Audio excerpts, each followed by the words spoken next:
So, 5, 4, 3, 2, 1.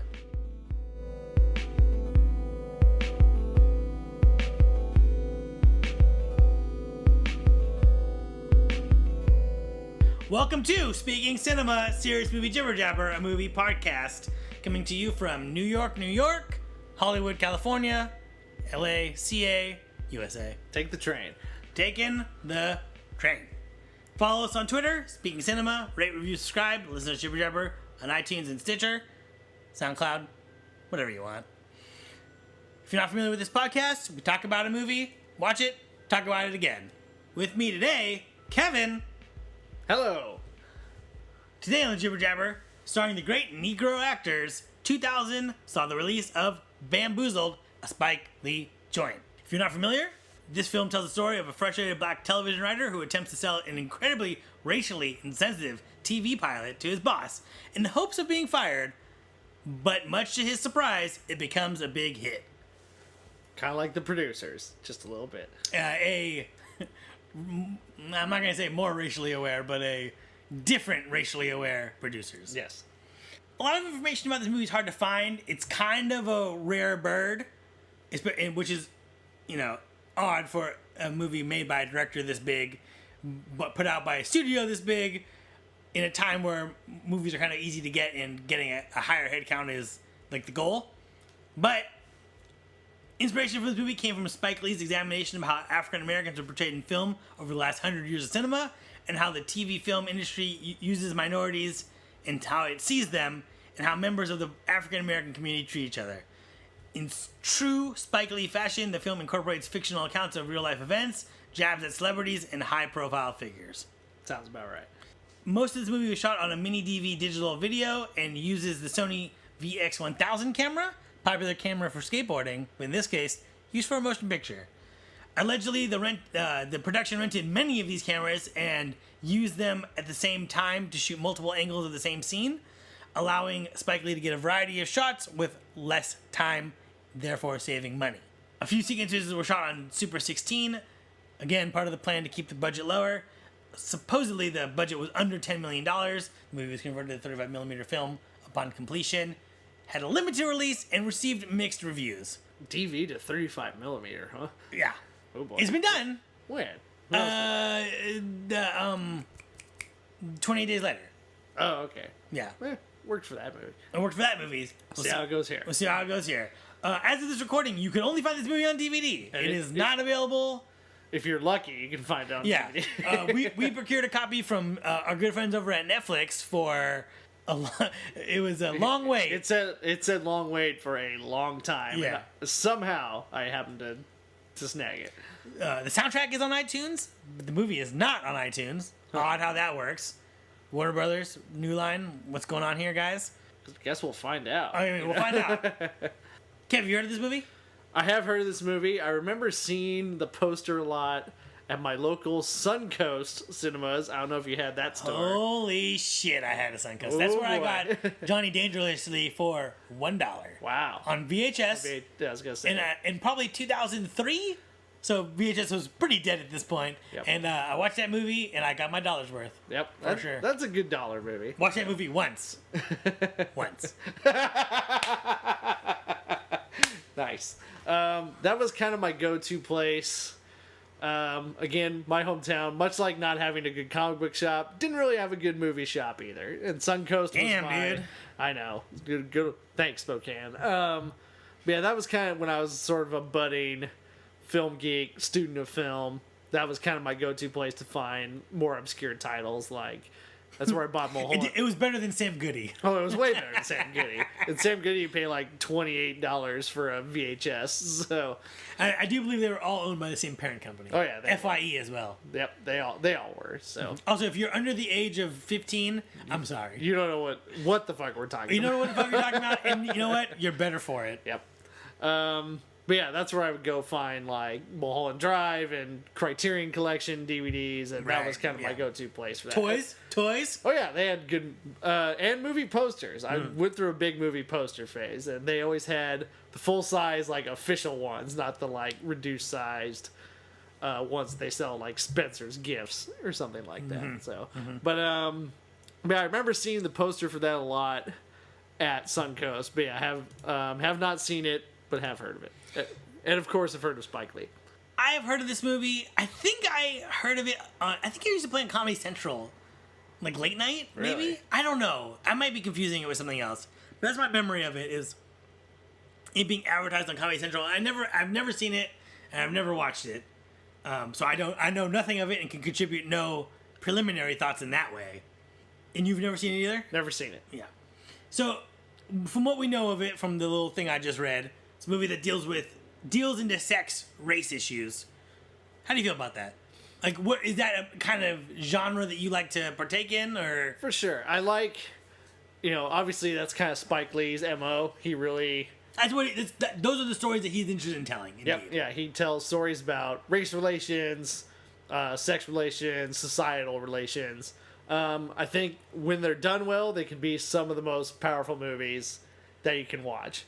And I think Spike Lee's Do the Right Thing is one of those. I think that is a absolutely seminal, great look, almost fun look at race relations. So, I think as a whole, I don't like movies like this. Like, it's not something I would seek out. It's hard to be in the mood for these things. Like, no question. When I'm in the mood for something, I'm in the mood for, fun shit or scary shit or exciting shit. Not like, and I like thought-provoking things, don't get me wrong. I think when it comes to topics of race and like gender inequality or like, whatever you call when people hate gay people, homophobia. Thank you, Kev. It's just there's a level of frustration of how stupid the world is, and it's like this movie is, and I'm already on those sides. Like, I'm already on the side of like the underdogs, so it's tough. Like, I'm not the person that needs to be preached to. I'm not the person who's like, you know what, gay people are people too.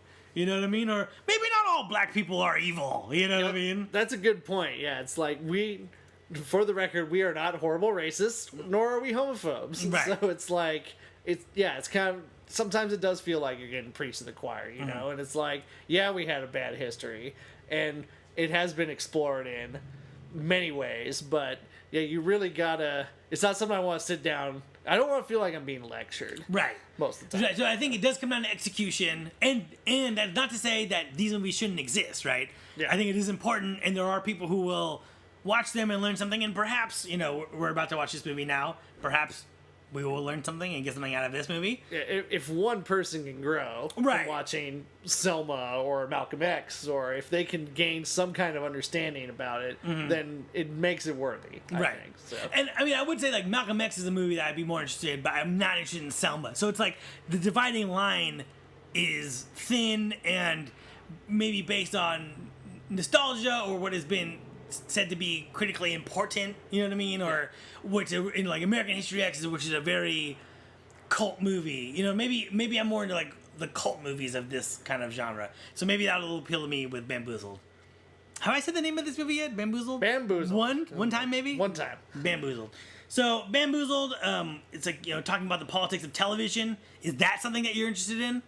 I think it's interesting in kind of the modern age where we actually have like a grounding and understanding of like we have tropes of TV and it's time to like kind of examine them and see like are they worthy or can they be done better? Do they deserve to be made fun of, criticized? Well, yeah, and there's an element of media satire in that too. Yeah, because I mean it's only film is 100 and some 10 years old. Television's way younger. Television is probably 50 or 60 years old.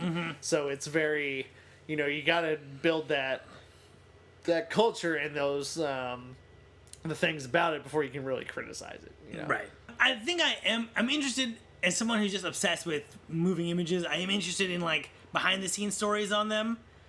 It'll be interesting to see that melded with racial stuff in this one, and this is a movie from the 2000s, so it's kind of coming out of the 90s. So television in the 90s is a very different game than television now. Television now is legit movies every week, golden age of television, diversity, high stakes, drama, like Game of Thrones, you know what I mean? That's a show that's gonna go down in the history books for being like fucking blowing the doors open, you know what I mean? in the early 2000s, or coming out of the 90s, it's like it's a different game. Cable wasn't what it is now. So until The Sopranos came out in '99, it was like TV was the other thing. Leave it to the movies to tell the big stories. Yeah, TV was it was sitcom mania in the '90s. And it was sitcoms, cartoons, ER. ER was like the standout one. NYPD Blue. Right. It's hard to imagine that police procedurals and these things being like the height of drama. You know what I mean? How do you feel about movies that talk about hip hop culture? As a white male, it's which you currently are. It's a culture I obviously didn't grow up with, and so I always you didn't watch BET. Believe it or not, did not watch BET. I find that impossible to believe. Wasn't really into hip hop until the last 5 or 10 years. So I always like learning more about the history and the culture and where a lot of different things came from, because everything's born out of something, right? It's all the Raiders gear came from NWA. The gold chains came from something else. It's, right. And that's just really material stuff. And using a lot of soul samples came from a whole different thing. And it's interesting to see a lot of those movements, because I didn't really grow up into it, nor was I really interested in it till a lot more recently. Right.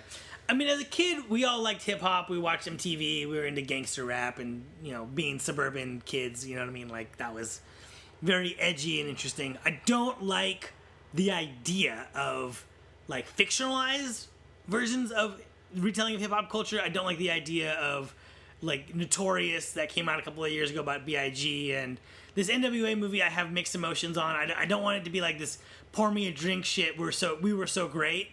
You know what I mean?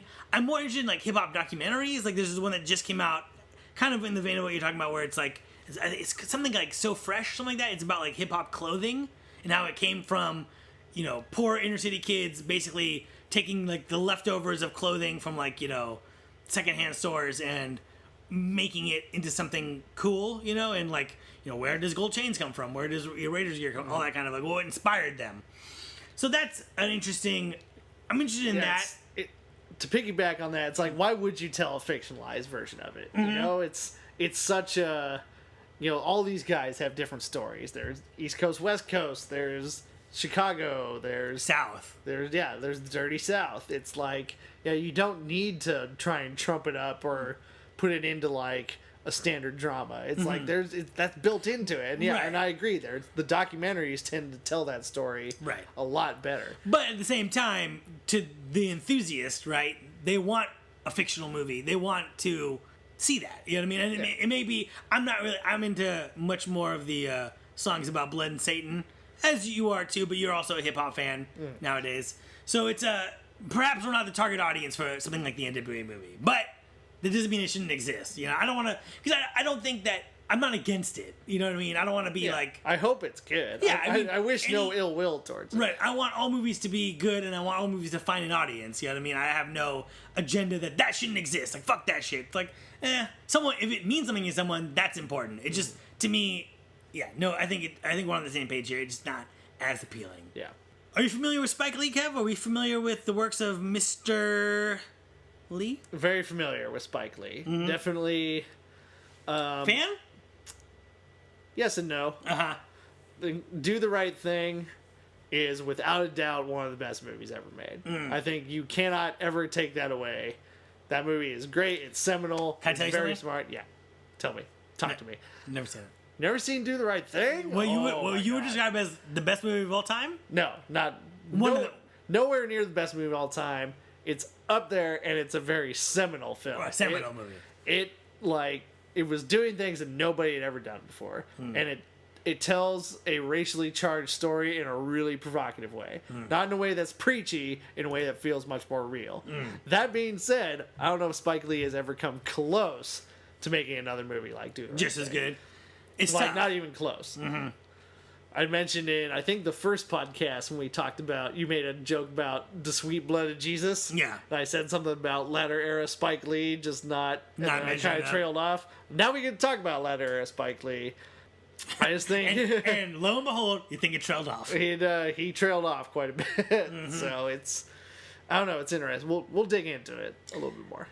Yeah, I think I am familiar with him as like a pop culture person. I have not seen a lot of his movies, for no good reason. You know, it's not like I'm against them or anything. It's just, and maybe because I don't seek out movies about racial relations and things like that. You know what I mean? But yeah, I'm interested to see where this goes. Yeah, it's I'm curious how he's gonna handle a comedy.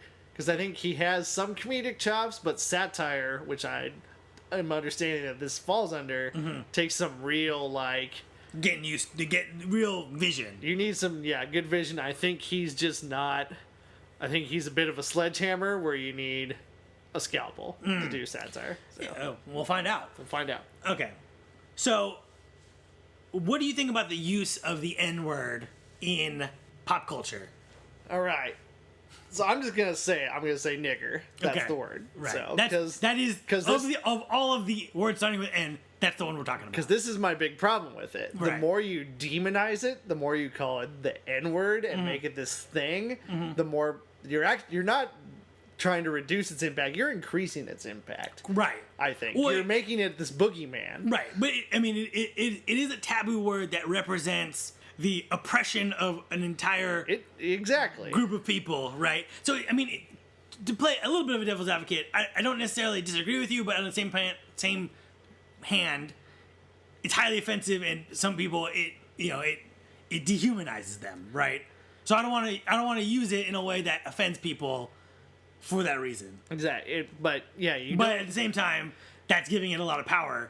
Yeah, if you solely use it and keep treating it like it is this big, strong, hateful word, and it has a history, and there's no question. It still is. Right. But, the more you just, make it this boogeyman, it's not going to help the problem. So right. you have to, you have to change the conversation on it, right. I think, in some way. Yeah. So it's tough whenever we talk about any kind of racial thing these days, because you can never get past that first layer of offending somebody. Right. To really just dig in and start talking about it. Well, it's proof that words can hurt people, right? Because it's a hurtful word. So if me and you were walking down the street quoting rap lyrics, right? There's a whole bevy of people, black, white, Asian, Filipino, men, women, gay, straight, that would be offended by that word because it represents different things to different people. You know what I mean? Like, there's lots of people who have white guilt about it. There's lots of black people who think that it should only be used with black people. There's people of other races that, like I, of brown skin, kind of view it as something that's like, it speaks to a level of hatred that still floats around in America, but is not as literal as it once was. It's not like KKK shit, but like, as of this recording, this weekend, the Hulk Hogan news just broke where he was throwing it around, calling black guys the N-word, being an asshole about it, right? And it's kind of like, Hulk, not down with the non-whites. You know what I mean? That's how I interpret that. Like, Hulk is a race elitist, and maybe that's there and maybe that's not, but that's how I interpret it. You know what I mean? Oh yeah, he used it in a hateful context. Right, so. Use it in a hateful context. And it's tough because if you use it in a casual context, you're not meaning anything bad, but it's such a hateful word that people come to the table with a lot from it. I think we could agree, if on nothing else, but that. Yeah. People come to the table with a lot of baggage with that word. But I think you can turn any word into something like that. True. I think it's this, our society and the world as a whole gets really hung up on words, and I think we give words power. True. And we give words context. But we're also born into a world that exists already. You know what I mean? And we're paying for the sins of our forefathers. Yeah. Who, in this case, were racist assholes. Yeah.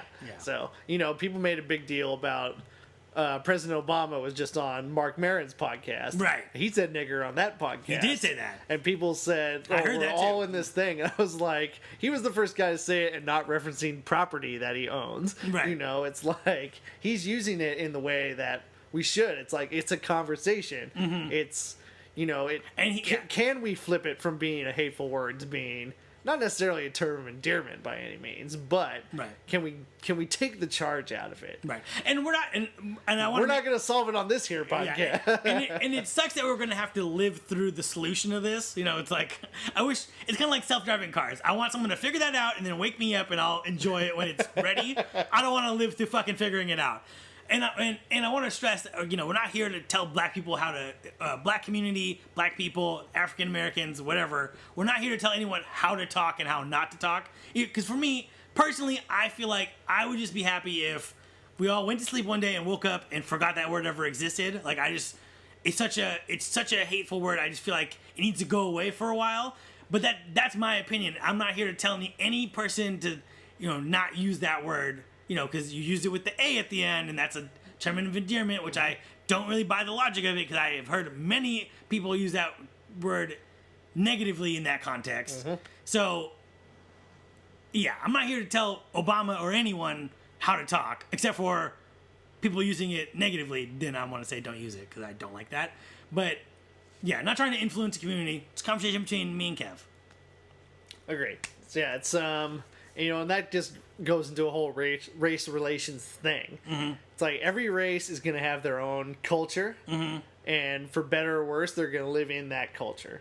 Now, can they grow out of it, or can they take some of the bad stuff and leave it behind? Potentially, but I think when a lot of people talk about, why don't black people just act normal? What they're really saying is, why don't black people just act white? Well, and it's tough to say, because what is, it speaks to the indelible racism of our country, right? Like the built-in racism that underlies, it's the layer of disgusting mayonnaise underneath our delicious hamburger. Uh-huh. Where to say like that you're acting white or you're acting black, like what is acting, like, you know what I mean? Like I knew a guy who was a friend of mine who was of Mexican descent. He was a teacher in the rough part of LA. And his students would be like, you're like a white guy, you act white. And what they were saying was, you talk eloquently and you wear a suit to work or a tie. And it's like, that's not white. You know what I mean? That's just being, that's being, educated. Right. Presenting yourself professionally. It has nothing to do with black, white, brown, yellow, green, blue, man, woman, gay, straight. That's just one thing over the other. So it sucks that we live in a world where like those are constructs, right? Like people have been like, oh, but you're not like people think I'm Mexican all the time, which is not an insult, nor is it negative or positive, but that's just what I assume. But they're like, you're Mexican, but you're like a white guy. And it's like, well, what you're saying is you don't expect Mexicans to be into Mortal Kombat and hamburgers and, fucking fireworks and, horror movies and Kickstarter horror movies. Yeah, and podcasts. Like, you know what I mean? Like you associate those things with being white, which is intrinsically kind of racist. I have no idea where I'm going with this, other than to say that there is a level of racism in our culture that you have to like take a step back and look at it and be like, if someone was like, Kev, you're acting black, like, what does that mean? You know what I mean? Why is that? How is that different than acting white? And what like these are race is a construct we put on people, right? Like in our society, there's white people who's anyone with fair skin. There's black people with anyone with really dark skin. There are Mexicans, and it depends on where you live, right? And I think in California, Mexican is a race. There's like questionable brown people who you can't put into other, they're not Mexican or whatever. And then there's Asian. But all of those things encapsulates all kinds of cultures. You know what I mean? And those lines weren't as drawn as few as a couple decades ago, right? Pre-World War II, Irish people and Swedish people were not white. They were dirty Irish people and dirty Swedish people, and they were not part of the story. You know what I mean? Yep. I feel like we live in a world where everyone looks at race as it's the end all, the say all end all. Like exactly. You need to be put in this category. But those categories are always moving. You know what I mean? And it's an undulating kind of a thing. But the view on it is that there are these thick lines in the sand. Yep.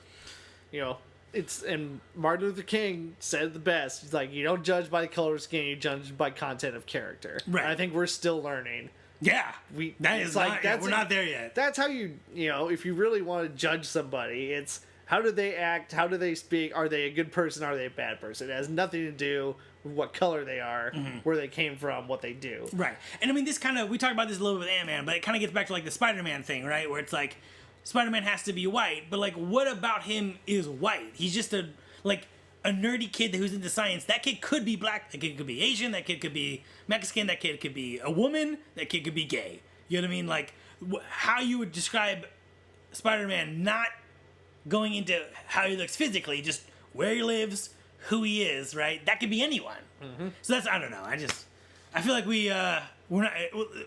What is true is that we're not going to solve it on this podcast. No. We And- don't have enough time. And it's always a subject I think it's worth talking about, but it's when are we going to rise above? We can't just be offended by everything anymore. Right. It's like we have to be stronger than that. I think that's the big problem. I'm somebody who's I think you choose what you want to be offended by, and you just got to get over that level.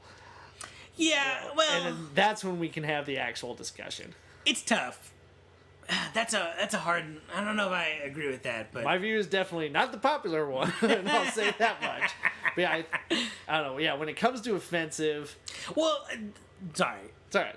Do what you got to do. Just, I mean, I think people throw around the term PC in a way that translates to I don't want to respect people. I just want to talk the way I've always talked. So if I belittle you, if I use words that degrade who you identify with a person, be it gay, straight, video gamer, whatever, right? Anything, whatever. I want to just be able to shit on you, and you shouldn't be able to say anything back, right? So if people use the word, like if they call someone a homo and then they get in trouble, they're like, well, it's this PC world. But it's like, well, what it really is that those people didn't have a voice, and now that they do have a voice, they're telling you, I don't like it when you say shitty things to me, and those are offensive. You know what I mean? Yeah. And I think people hide behind the term, oh, you're just being PC. And it's like, I'm not being PC. It's about having respect for people. You know what I mean? And not belittling them based off of the most minute of details, being your race, your gender, your sexual orientation, things that are ultimately not important in the grand scheme of things, right? Like if I was gay, that would not change our relationship in any way, No. right? We'd still be making this fucking podcast, going to movies, talking about cars, etc., etc., etc. Things that we, eating pizza, big pizza fans, both of us. Oh yeah. So, also shout out, where's that place that we went recently? Oh, the Stella Rosa. Stella Barra. Stella Barra. Shout out Stella Barra on Sunset. I think we shouted them out one time before, but we shout them out again. Shout them out 'Cause again. they're Jesus Good Christ. pizza. Talking about race and pizza here on serious political Jibber Jabber. So, I mean, I think I disagree with what you're saying in terms of that. In terms of, like, if someone's like, hey, I would like the respect that you would impart to any human being, and things that are belittling me, that's offensive, right? I completely agree with that. Right. But yeah, it's more like, for me, it was like, gay people offend me. Yeah, it's like yeah, you're yeah. choosing to be offended. Okay, I agree with that. It's, Yeah. When you're actively, like, When it comes to hate. preaching against and hating something, and you're trying to hide behind the wall of being offended. I get it, That yeah. that's kind of more what I can Okay. see how you could look at it that way, like Right. that I have a black soul, but black being the heart void of light, darkness, yes. not the race. Exactly. We are going to get. If the wrong person listens to this podcast, we are in trouble.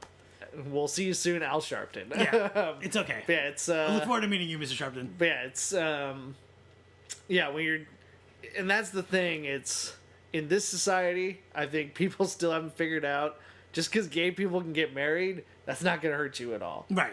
If If you have a small business, it's probably going to help you. it just might help If you have anything to do with flowers or parties or booking an event, you're good to go. And I will watch Gay Divorce Court, just so you know. Listen, that's your right as an American now. Exactly. But yeah, it's this small-mindedness of like everything should be this way, this way, this way. And if The you don't- smugness of, exactly. And that's it's- not how I do it. I just, if any culture is not hurting anybody else, then by all means you should be able to practice it without any kind of restriction. Right.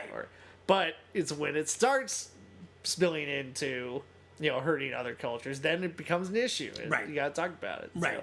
It's like, I don't like EDM music. So That's okay. I just don't listen to I just don't listen to I it. don't go to Electric Daisy Carnival and Right. just frown. Yeah. you know? Culturally, I'm not down with anyone doing drugs and driving a car. But as long as you're not doing that, and you're not taking advantage of anyone, and you're not doing anything illegal in terms of hurting anyone, I don't give a fuck. Yep. Exactly. Yeah. So, No, I get what you're saying with, like, people look to take offense in things that are trivial in life, right? Like, Yep. like, and it's the knee-jerk reaction Yeah. in the 21st century. Just I'm offended by that, but you haven't even thought through like Right. what it means. And all of you who want to move to Canada because of gay marriage, I have some bad news for you. what's that? 10 years, gay marriage has been legal in Canada. No. Yeah. Well, I only go there to get free Medicare. Okay. So- Yeah. And oh yeah, the socialized medicine Yeah. too. So Yeah. yeah. I think Canada is like our younger brother that we secretly look up to. You know what I mean? It's like, he's like, Canada's like 5 years younger than us, but like, Canada kind of has it all put together. And we know, we're like, what do you think, Canada? And they're like, yeah, it'll be cool. Just do the right thing. You know what the right thing is. And you're like, fuck. All right. So that was, we got a little heavy territory there. So I want to play a little, is there anything else you want to say? Nope. I think I got out. Again, we're not going to solve it on this podcast. Are we going to solve it in our lifetime? I hope so. Mm-hmm. I hope we get the national conversation. And again, I just think there's that layer of like, you can't talk about that. It's like we need to just get through that and understand that we're not talking about it in a hateful context. We're talking about it in a way that we can actually improve ourselves. I mean, when by the time we got to college, I had a couple of like discussion classes, like philosophy and stuff. And coming out of those, and this is in Northern California, might I remind you. Coming out of those, I was like, we will never have a black president, and we will never see gay marriage legalized because people are just so fucking hateful and stupid. And both those fucking things happened within 10 years. So it's like, it seems insurmountable that we would fix that problem. But at the same time, man, like, look at the conversation on gay marriage and how that's changed. You know what I mean? Like, in a very short amount of time, where it really has heated up in the last decade. You know what I mean? So, or maybe 15 years. It's not a long amount of time relative to the hate that has existed before that time. Mm-hmm. So, interesting things. So I want to get into a game. Let's play a game, lighten up the mood a little bit. Kind of play a more silly game of verses here. The either or, no right answer. We're gonna go a little softer on this side. All right, down. All right, so here we go. Ready? Ready. Gladiators ready? Contestants ready? Listener ready? Ho! Spike Lee or John Singleton? Spike Lee, no question. Yeah, I think it's gonna have to be Spike Lee on this one. Way greater filmmaking chops, better stories. Higher highs. Definitely much higher highs. John Singleton made Boys in the Hood, and then proceeded to make no other good movies. Right. It was Boys in the Hood was a fantastic movie. Yeah.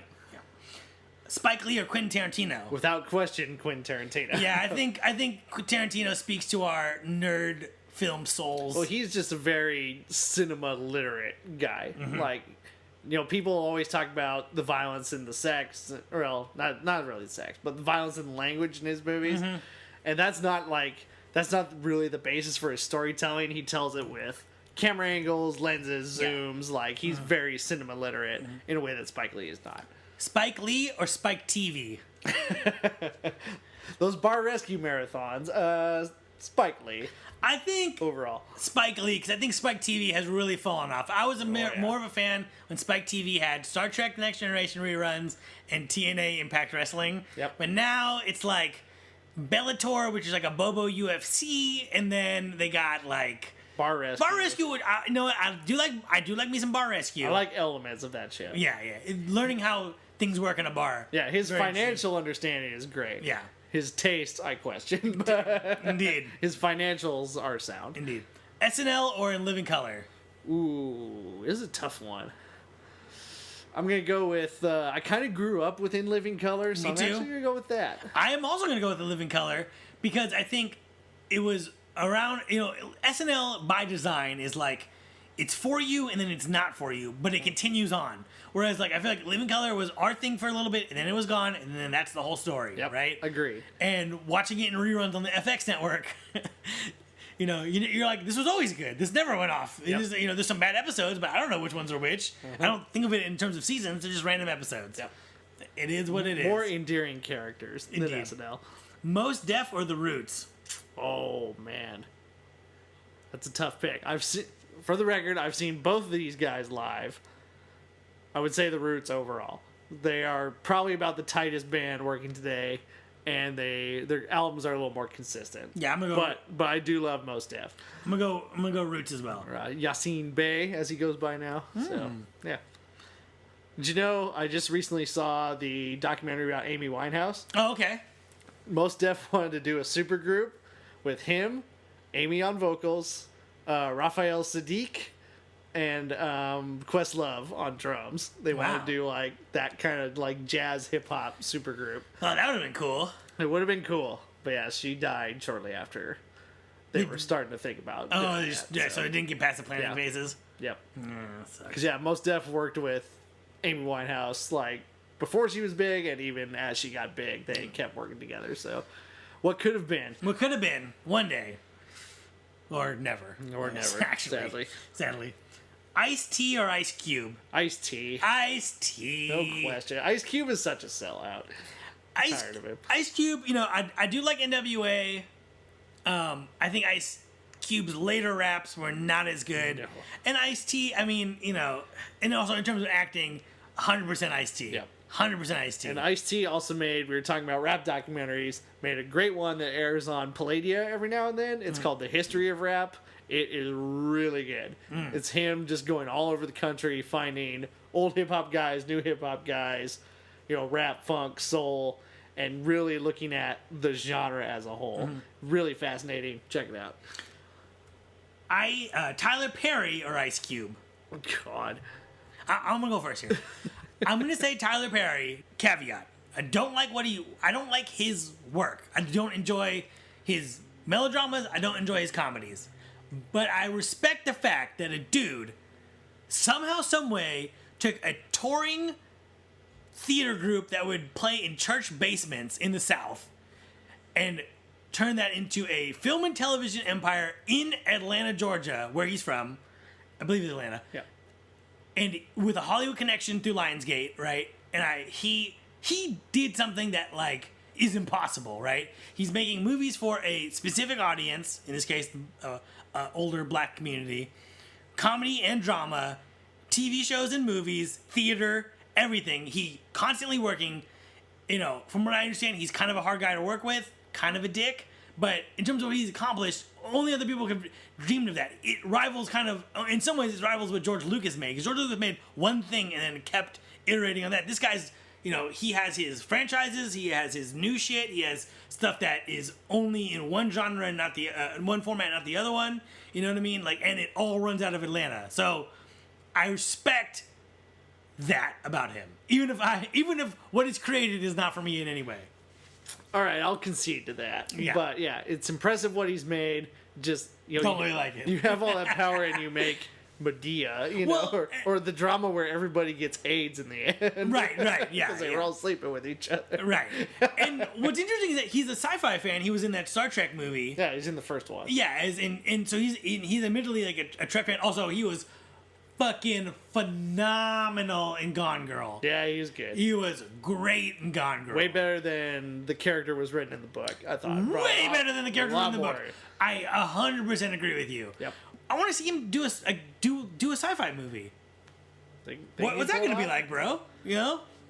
Maybe Medea. Tyler Perry, calling you out, motherfucker. Make me a sci-fi movie. Crushed ice or ice cubes?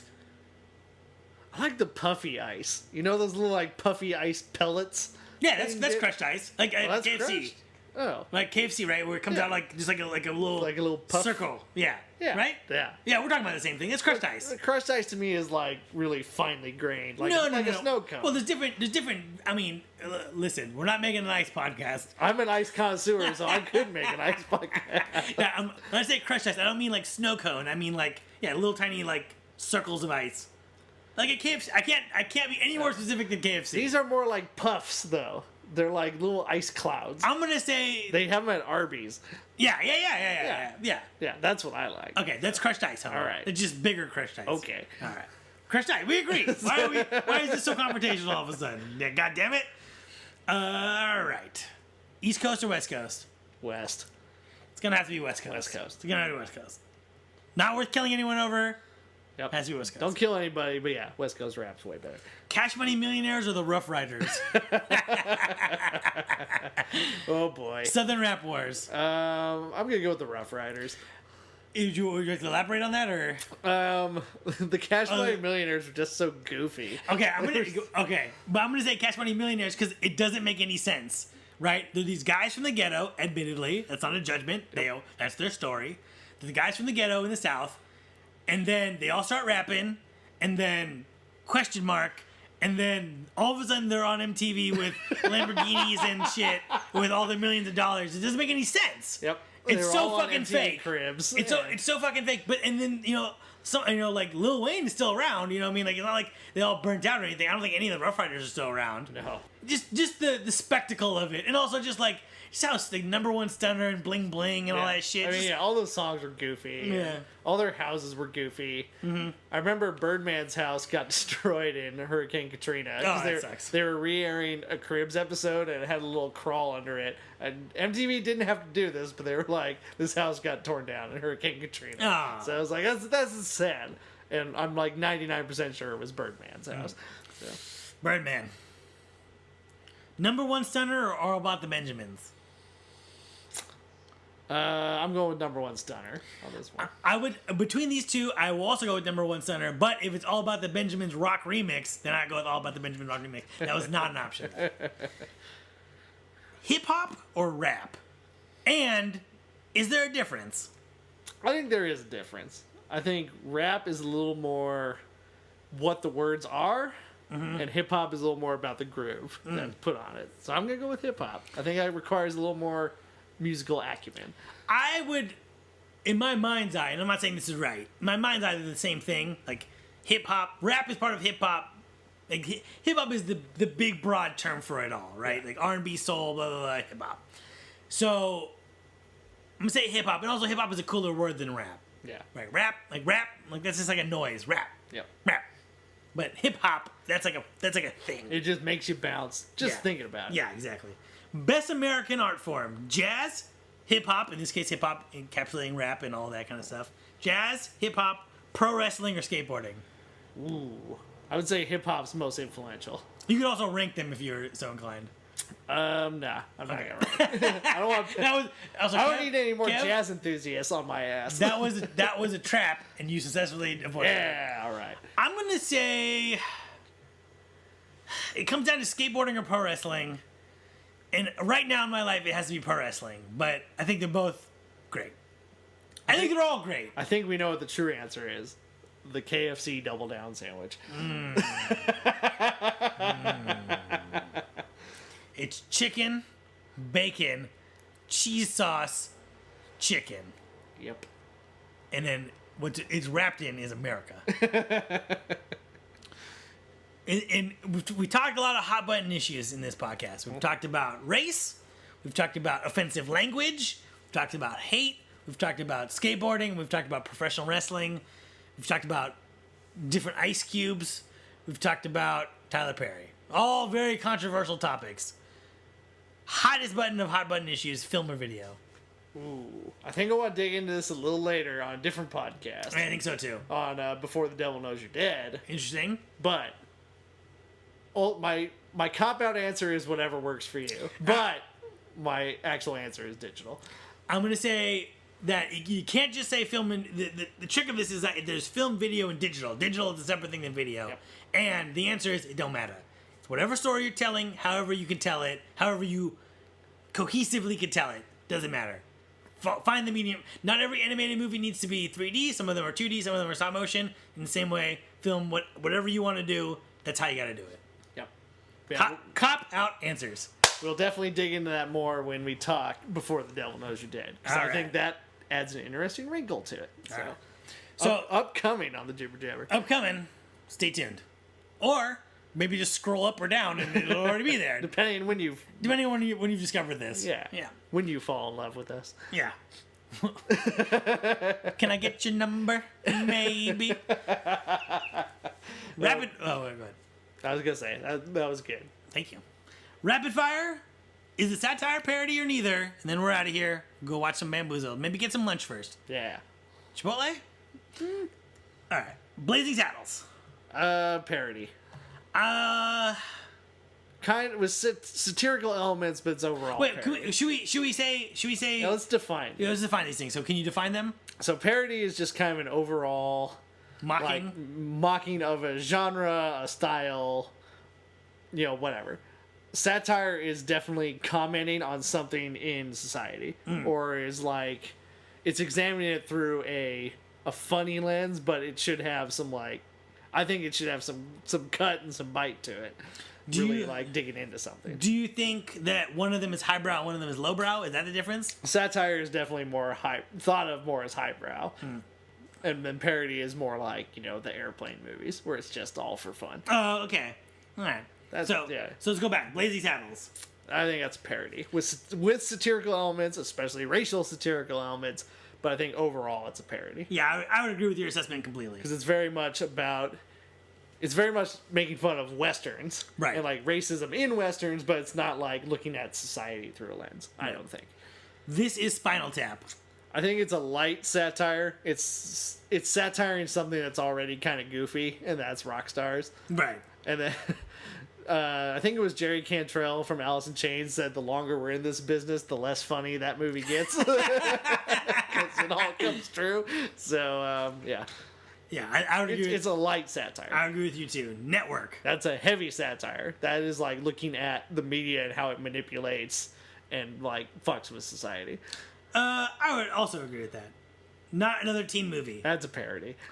I think it's a parody with again a little bit of racial satire of like, oh, I'm the black guy. Like, I'm either gonna, I'm just gonna say some whatever. So I think it dips into satire. I think purposefully, but overall, we're just here to be goofy. Yeah. Yeah. It's taking pot shots at the easy target of the high school teen movie. Right. That movie is funny though. It was a great movie at the time. Yep. Scary movie. That is definitely a parody and a bad one at that. I remember liking it when it first came out, but it was the first thing of its ilk in a long time. Yeah. Also parody as well.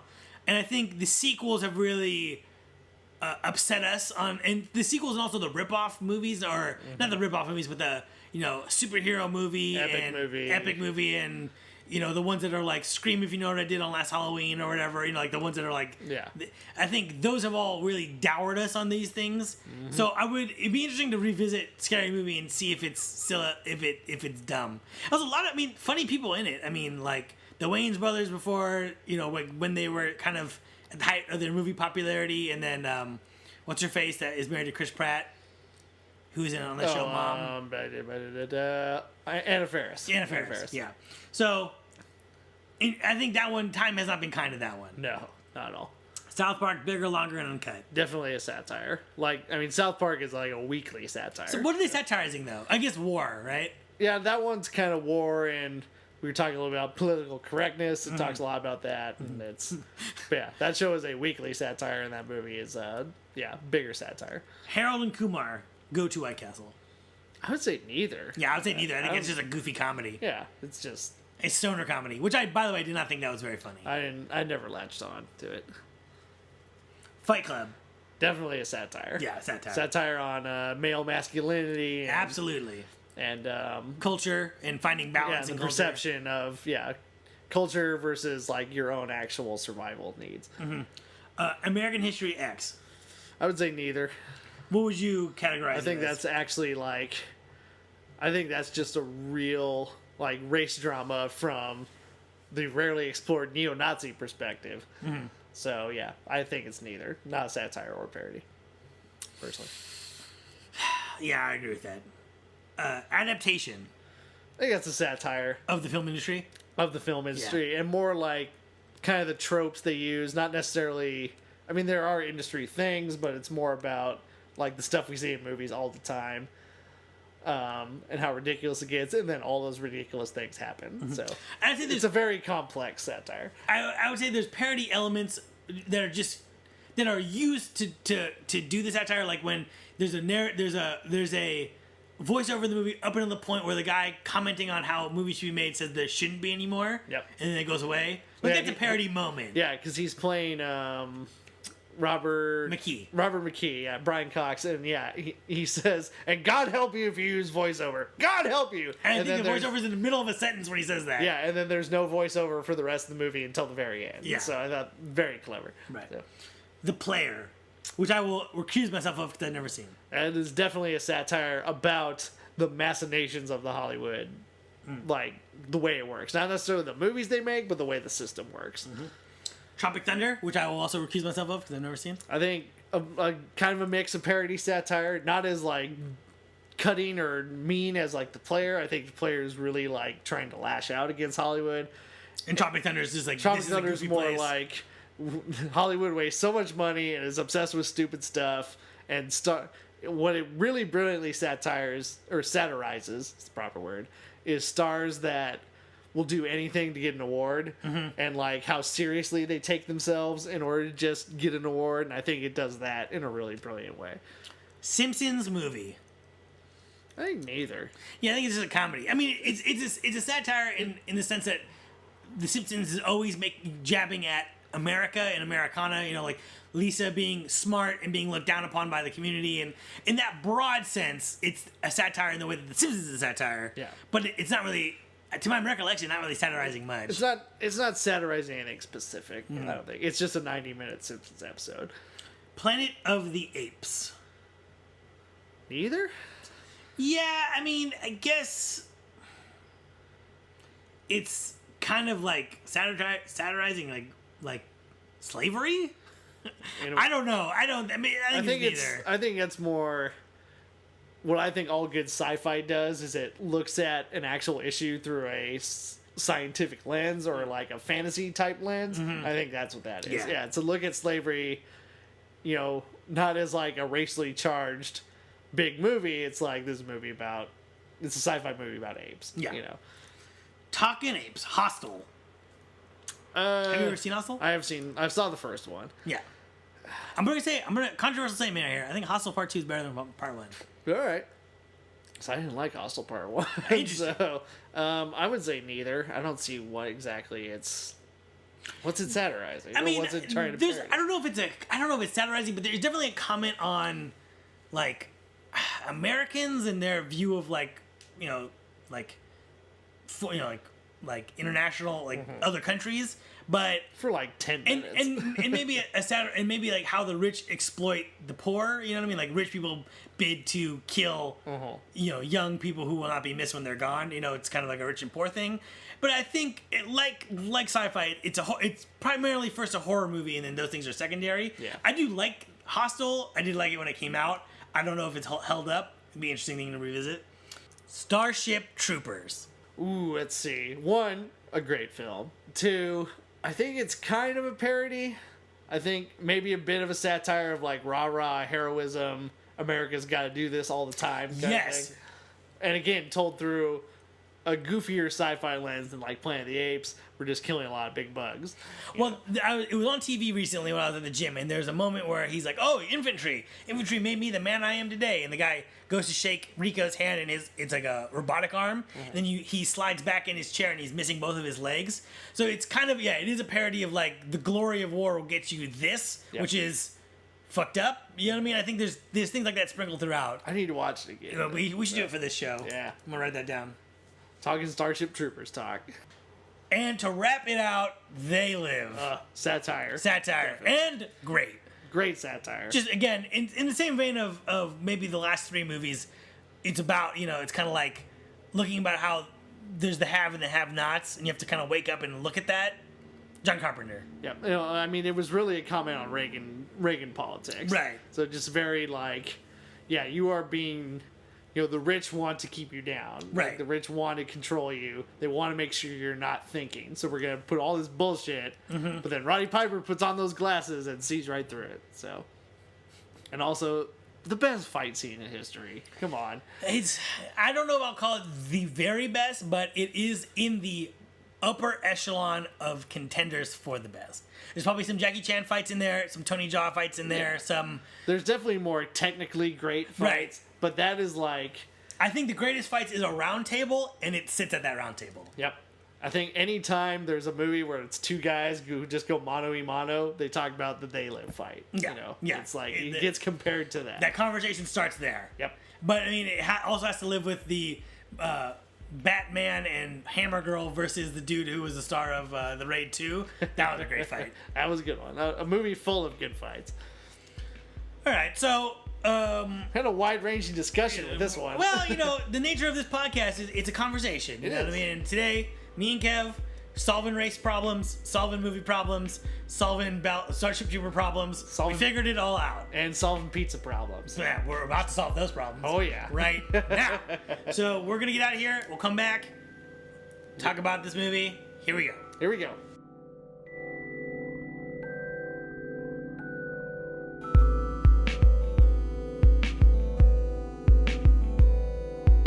And we're back.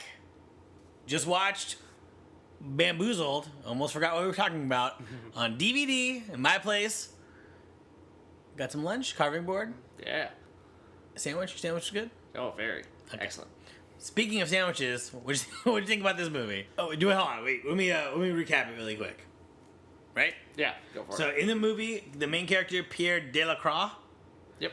tells an idea for a TV show to his boss, Mr. Dunwhitney, who is wanting more edgy and provocative programming because their ratings are low at CNS. Yeah. Pierre creates a super offensive show. I don't really understand the motivation for doing this. That depicts black people in the same way that they would be depicted in the late 1800s and early 1900s. Well, he claims he wants to get fired because he wants to get out of his contract. Did he say that? Yeah, in the very beginning. Um, He says it's the only way he can, like, get out of there as soon as possible, or else he risks breaching his contract. So this show, which is referred to as the New Millennium Minstrel Show, puts black actors with blackface.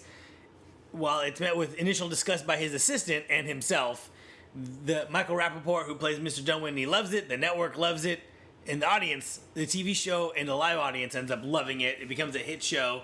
LaCroix kind of loses his soul enjoying the success of it.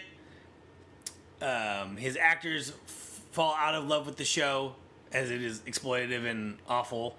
The lead actor, Man Ray, quits the show and in the same night gets kidnapped by a bunch of gangsters or a bunch of ruffians. Yeah, a rap group called Mau Mau. Yeah, they're not really gangsters. They're kind of gangster rappers. Yeah. And they kidnap him and execute him live on the internet. And then they're seconds later mowed down by a bunch of cops. Mus Def is LaCroix's assistant Simone's brother. Sloan, sorry. Sloan's brother. She shows up and kills LaCroix, and the movie ends. And then we get a montage of minstrelly cartoons and movies and TV shows. Mm-hmm. I assume. Kevin, what did you think about this movie? Hoo boy. Oh, sorry. We didn't say this to begin with. There is a very star-studded cast for a low-budget movie. Damon Wayans, Tommy Davidson, Jada Pinkett Smith, Michael Rappaport, Savion Glover, and Mos Def. Yep. Also, the Roots play a band. Go. Yep. All right. Bamboozled. I get what Spike Lee is trying to say. I think the ultimate message is that almost embracing stereotypes is what's going to eat us alive in the racism discussion. Okay. Or like really exploiting stereotypes. I'm glad you are addressing what this is about, because I feel like a lot goes on in this movie, and when it was over, I felt like, wait, what am I supposed to be thinking right now? Or what do I think of this? Yeah. Because there's a lot of things going on. I would say too much going on. I agree. That's we'll talk about that. But yeah, I think he's really trying to get the point across of that embracing stereotypes and embracing hateful images is not going to work and is not going to solve this racial problem, because we'll all just kind of get exploited into it almost. I don't know, because this movie is kind of a mess and he didn't tell it in a very eloquent way. Okay. I don't think. Okay, just to piggyback off of that real quick. I think you're right. They're using blackface and the minstrel show, and I guess to people who maybe can't find a copy of this or whatever, a minstrel show is like black people. The way it's presented in this movie, a black guy who has blackface on, so he paints his face black and his lips really big and red, so he looks like a caricature of a black guy, and then acts like goofy and playing into racial stereotypes of being stupid, being lazy, being dumb, not wanting to change his status in life, and being really unlucky on top of it. But maybe good at dancing. Yep. And really liking chicken and watermelon. And so, is the message... Okay, so that's we can't play into stereotype. I get that. And they're using the minstrel thing of, like, we shouldn't play that. But in modern day, we don't really play into minstrel stereotypes, right? That is an image that I think most Americans would not be very familiar with, right? The quote-unquote coon black guy. Or that nobody would really embrace in the way that they do in this movie, Right. where it's the whole TV audience is in blackface. Right. The audience watching the show taped live dressed up in blackface and sees themselves in that way. Yeah, that did not ring true to me in any sense, or in a satirical sense, in a real life sense. I agree with you. Is what he is the analogy supposed to be, and this would be in a movie that overstates many things.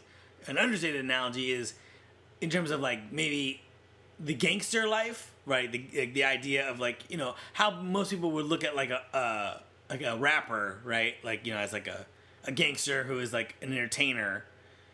Is the comparison being made there that like we should embrace that? I don't think that is ever directly or indirectly stated, but is that what, if you think about this, right? Is that what we're supposed to take away? Because there is something with Mau Mau was the grab group. With Mau Mau, Mos Def's grab group, they're rebelling, but they have nothing to rebel against, and then they find something to rebel against, and they, you know, start killing people, and then they all get killed. And so it's like, or is that the modern day blackface, quote unquote, is like copying these dum-dums? Is that there? I don't know. Maybe that's reaching. Yeah, that might be more what Spike Lee's going for. Now that you kind of say it, it's, you know, it's embracing another kind of blackface almost. Mm-hmm. So, and then maybe blackface is the wrong word, but or imitating black culture. Or, yeah. You know, you're imitating something that you're not, basically. Right. So. And that is. It's hard because, like, you know, people know the ghetto is not a nice place to be, and there's bad stuff that happens there. But it's just, I don't know. I don't know if that's because it's not like Mos Def's character is looking to someone else and saying, "I want to be like him." Unless I missed that.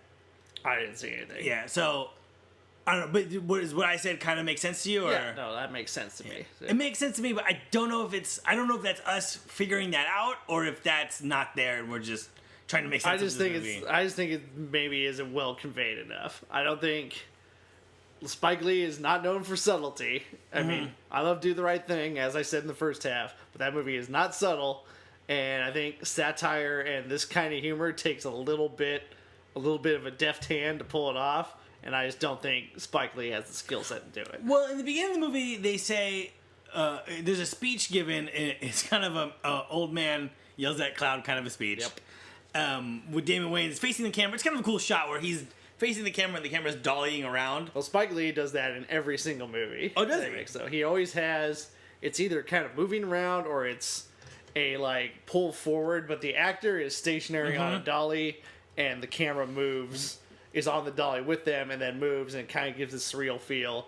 And he literally has at least one shot in every film where that happens. Inside Man has a shot like that. I thought it was really well done when I saw the movie. I thought it was really stylish. Yep. So this is a more extended roving around the room and him giving a speech directly to the audience about... But he talked about defining what a farce is, and satire, and then he goes into talking about like the current state of culture, which was interesting because not that times have changed. Times have changed since 2000, right? We have a black president, and I am the last person to be like, we have a black president, racism is over. Not true. It is not. It's all kinds of things, but times are different right now. Like number one and number two comedy in terms of new shows that had just come out is Fresh Off the Boat, which is about an Asian family, and Blackish, which is about a black family. Those are runaway hits. They're probably not number one comedy. Is probably still like The Big Bang Theory. Yeah. But those comedies are big, and the buzz on the industry is that the networks are upset that those shows were mid-season because now they can't. They had already had all the shows in development, so they can't copy those shows. So next year, there's expected to be a lot of ethnically diverse comedies. All right. yeah. It's what happened, you know. And then the number one new show on TV, and maybe I think the highest rated show on television right now is Empire, which is about a black family in hip hop moguls or whatever. I'm not saying that those three shows make, you know, the representation of minorities okay and we can all just move on now, but I'm just saying there is more of a thought on that, and if you like, in terms of in terms of like the Hollywood Reporter and Deadline and the business podcast and these things that look at the industry, there is more of an eye on diversity now. So it's just interesting how times have changed in the last 15 years. Changed a ton? No. Changed some? Yes. It's not the same. Yeah. But it isn't totally different either. I don't know where I'm really going with this other than... I mean, there is a demand for it, and we don't need to do like this minstrel style show to get anybody interested in a culture that's not their own. Right. And I mean, I think if this movie was more funny, we could... There is an anger to this movie, right? Where it's like saying, this is what America would like, right? America would like this. And I don't think America would like that. I think we're saying the same thing here, right? America wouldn't like that. What America would like is a funny show about a black family that's just super funny. And exactly. So there is, I mean, and I'm not saying Spike Lee is not entitled to it. There is a anger to this movie about how, and then it does justify it in the sense of looking back, you see all this shitty, terrible stuff, and it's like, yeah, like 100 years of this would make anyone angry. Yeah. And, There's like a Shirley Temple short where Yeah. she's in it. I think Judy Garland is in one. Right. So he's really saying, your Hollywood royalty is not immune to this. Right. It's like it's inherent in the culture, and yeah, he has the right to be angry. Any black or any person has the right to be angry at that we were ever portrayed somebody that way. But yeah, to rub it in our face saying like this is the only way we would ever accept black people on TV, well, this does not ring true. Well, and I think if that footage was shown earlier in the movie, right? We got that montage either at the beginning or in the first third, and he's like, "This is my inspiration," and you see this because they show a little bit of it. There's lots of shots of them watching. They're watching Amos and Andy, and other tapes of just random, blackface comedy and stuff. And it's always in the background. But they showed this big long cut of it. You would see that like, oh, this was like a thing at one point. This is what people liked, right? This was big relative to what was popular in like 1930. But that's a scary thought that like that this is not like some Jim Crow shit from like 18 blah blah blah, and we can really distance ourselves from. This is in the same century that we were born in, right? The same century we were born in. There was a view on black people that was just so divorced from what we think of right now. You know what I mean? I think putting that montage at the end is a kind of like a spike in the right at the end, like it's like the end of the tail of a scorpion. You got all the little segments and then the stinger. But I think it maybe would have been better if you put it in the up front, and then that way we can kind of justify what he's doing. Like, America has liked this before, America can like it again. Instead of we get presented with this minstrel show, we keep cutting to it as so a couple weeks go by and they'll shoot another episode, and a couple days go by and they'll shoot another episode, and it gets really tiring watching like the super offensive stuff. And I mean, as an audience member, in some ways I think that's intentional, where he's like saying like, this is what racism feels like. It's like you're dealing with this stuff for such a long time, longer than you're comfortable with or whatever. Yeah. But as an audience member watching a movie, and a movie is not real life, it's like I hate watching these dudes put on blackface. I hate these jokes. It's like watching a comedy show that's not funny for 10 minutes. Well, you know what I mean? He never really shows. The first crowd is appalled by it. Right. But then... Like, you are as the audience. Like, you are as the audience. As we should be. But then the next crowd is, like, ecstatic, but the show hasn't changed. And, like, I don't know, there's no... The minstrel show itself isn't really, like... It's not funny or appealing in any way, but why is everybody falling head over heels for it? He never shows...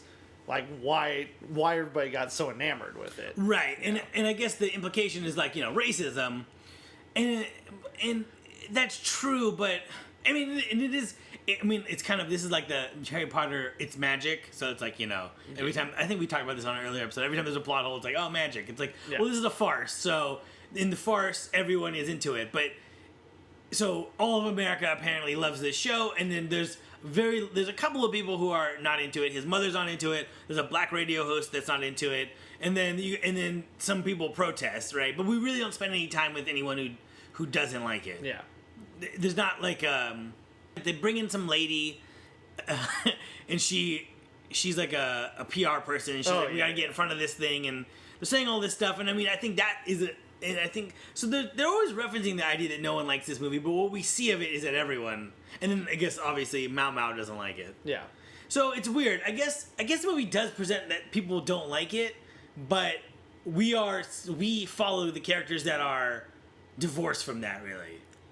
I mentioned earlier this is kind of Spike Lee's take on the producers, and in the producers, the Mel Brooks movie, they actually do make a point to show like why people would be appealed to such a terrible show. Which is So, if you haven't seen the producers, the plot is these two guys, they discover a way that you can make more money from a Broadway flop than a Broadway hit.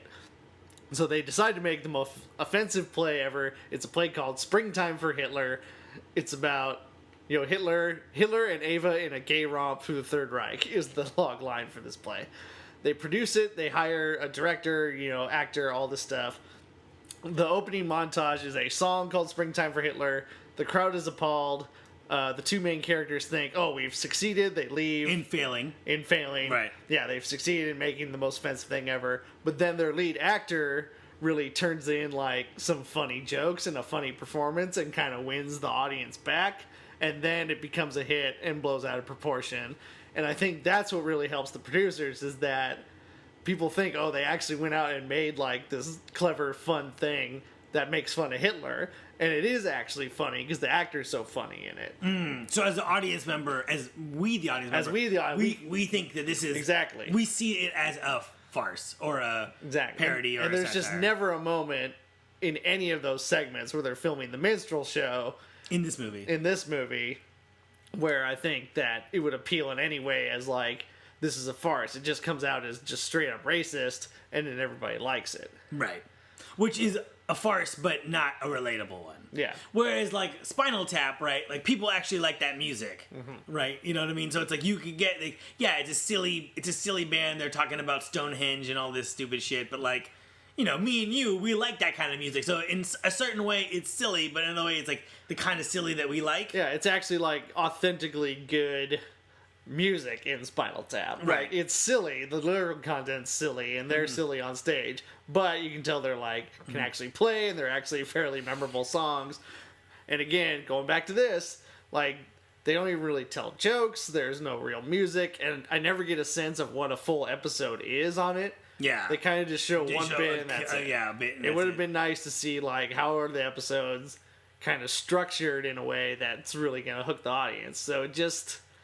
Yeah, it was never believable that the nation falls head over heels for this. Right. But and I want to switching gears really quick. On the positive side, I do think this movie is shot well and framed well, and it does not look good because it has that mini DV look to it. So it looks like garbagey like mini DV, and it doesn't look like 28 Days Later, which used a 35mm lens adapter, so you can get 35mm lenses, and then. I think also on 28 Days Later there was like a device that spins inside and it makes it give like a film kind of look to it. I shot on a short one time they used it and that thing ate batteries. I imagine. Just spinning. But this movie, the what's in the frame, color wise and depth wise and stuff doesn't look good, but it is framed nicely, shot nicely, lots of coverage, lots of angles and stuff, which does have good visual storytelling, and that was all good. I disagree. Oh, really? I really thought it was very poorly shot, to tell you the truth. I felt like a lot of the scenes, it was like a hidden camera show. I felt like there wasn't a lot of thought put into the angles. Not a lot of thought, or no, not much thought put in. I feel like he just set up a lot of cameras and just started shooting the scene without, people were off center, people were like cut out of frames. I didn't feel like there was a lot of thought put into a lot. It felt like he put it on a tripod and just sat it there. I will agree that there are shots that look like CCTV kind of images. Just a little bit. Because with the size of the cameras being so small, you could just stick it in a corner. Yeah. Like, you could literally, with the camera, you could literally just put it on a pole, lean the pole against the wall, turn it on, and shoot the whole scene. And I think there are some shots that are composed that way. So, and because the color, the exposure, what the camera's capturing has that video look to it, it does look shitty.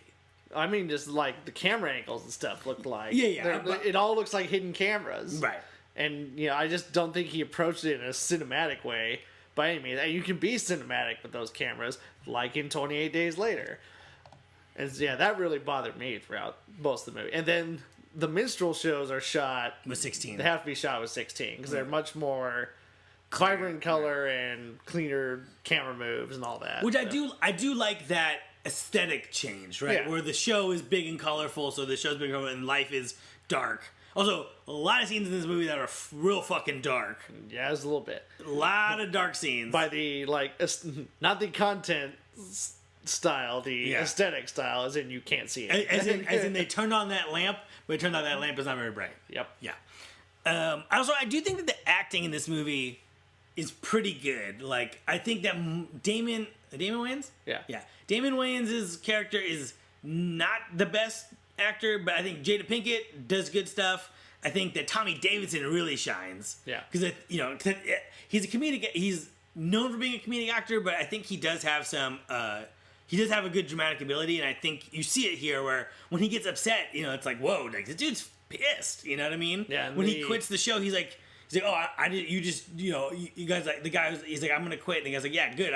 My back's broken from carrying you for all these years. And he's like, he gets heated in a way, in the hidden camera way. We're like, oh shit, did he take this the wrong way? And then I was like, no. This is definitely part of the movie where he's not having it. And I don't know. I thought he shined. Well, the scenes where they're putting the blackface on too. Yeah, I like the progression of how this just becomes a weight and a burden. And Tommy Davidson really pulled his weight in those scenes. Mm-hmm. And I thought for the most part the acting was good. I hated Damon Wayans in this movie. Yeah, I mean, that accent was abysmal. I don't know what he was trying to go for. Well, I think they were trying to make it like, it felt like an In Living Color character. Yeah, I think that was their intention. But nobody else was doing that. And I think it doesn't work for that. I think if there were other people who were like him in the world, like Michael Rappaport is a guy like him, right? He's like a dealer, a wheeler and a dealer, right? I really believe Michael Rappaport's performance was good. Because I believe him as like just kind of this sleazy executive, who thinks he's cool, thinks he's black because he's got a picture of Jackie Robinson on his wall, and Hank Aaron and Michael Jordan. He has 2 half black kids and a black wife, so he's entitled to use the N-word. Exactly. Quote. So, but God, Damon Wayans from his first frame to the last frame just grated on my nerves. He's like, I could not. I do not know. He's kind of doing like.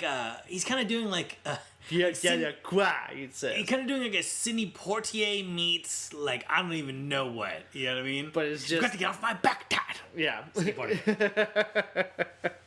But he was just. I don't know how anybody didn't just say cut. Okay, this isn't working. We need to do something else. Well, it's one of those things where I think you commit to it, and then it has to just kind of come together. And if it doesn't, it doesn't. And I don't think it did either.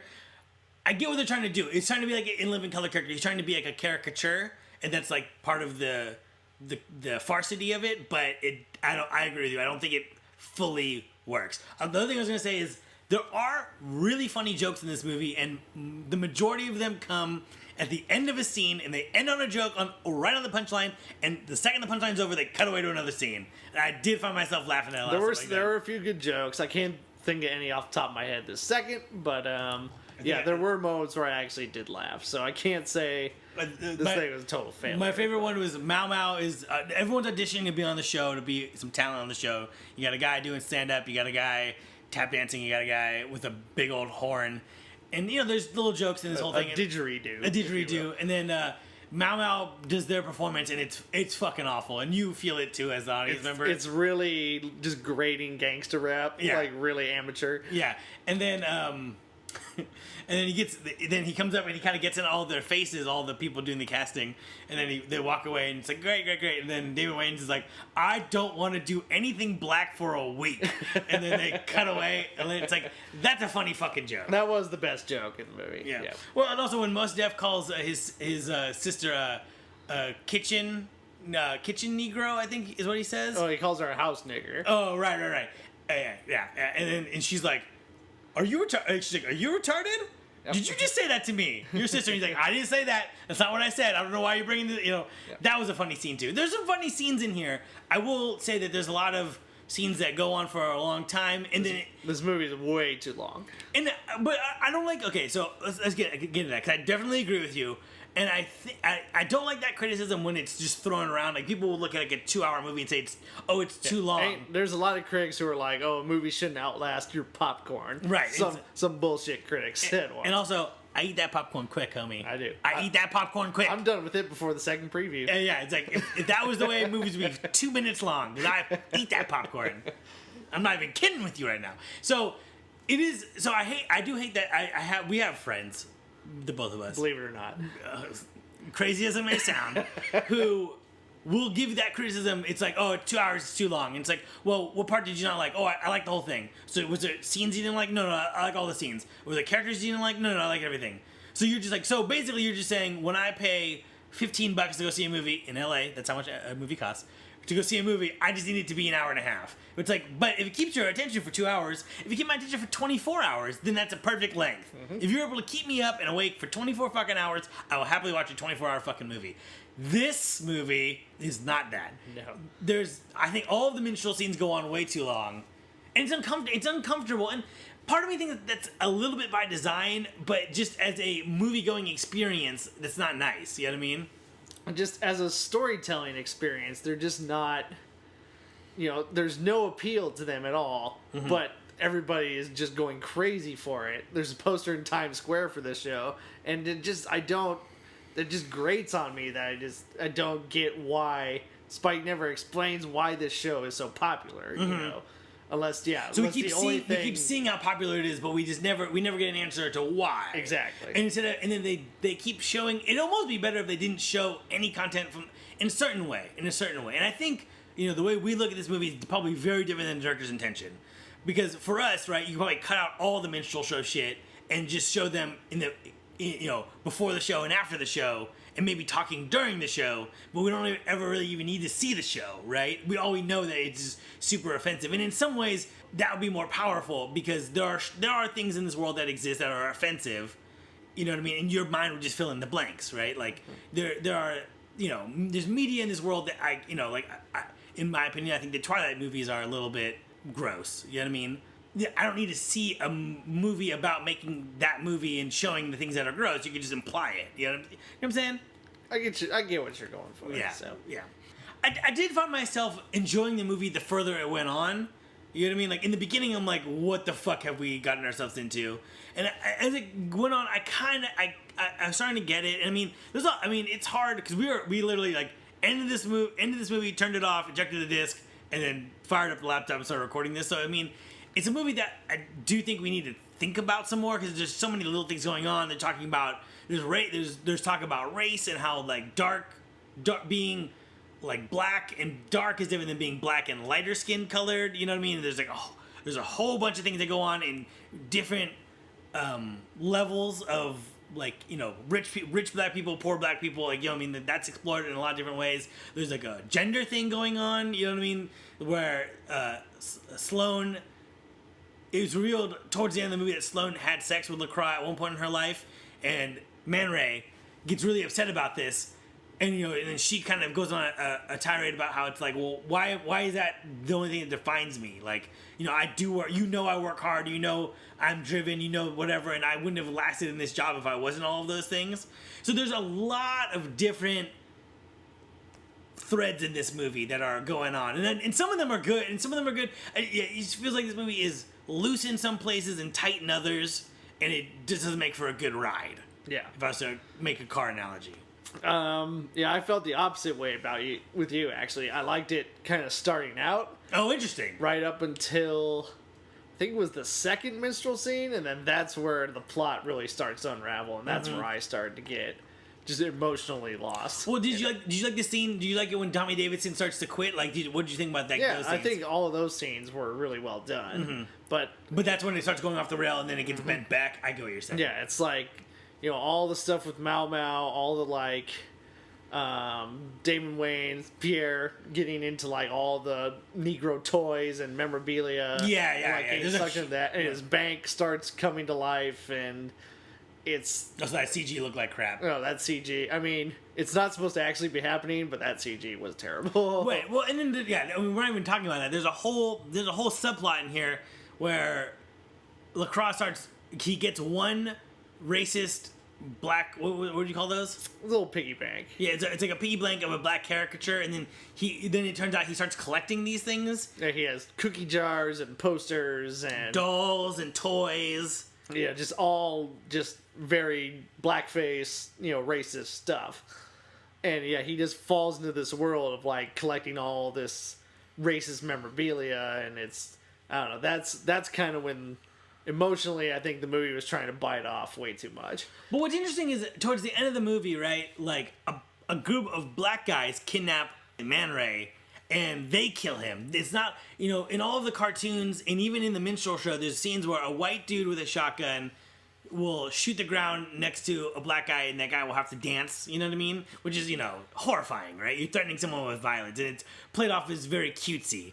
And then these black guys do it to another black guy, and then they shoot him to death and kill him. So I think there's an interesting we do it to ourselves parallel between that story and then LaCroix creating the minstrel show and then Sloane killing him at the end, right? It's like all of those people was like it's black on black violence in one case and then black on black exploitation in another one. So I think that's an interesting theme. I think ultimately this movie is better on paper than it is in execution, right? Like, yeah. Just if I was just to describe, like, oh yeah, like, so he's exploiting them, and then they exploit him, and they get revenge on him because he was being exploited by them. It's like, so Man Ray is exploited by LaCroix and then killed by Meow Meow or Meow Meow. So it's like he's a victim of both of them.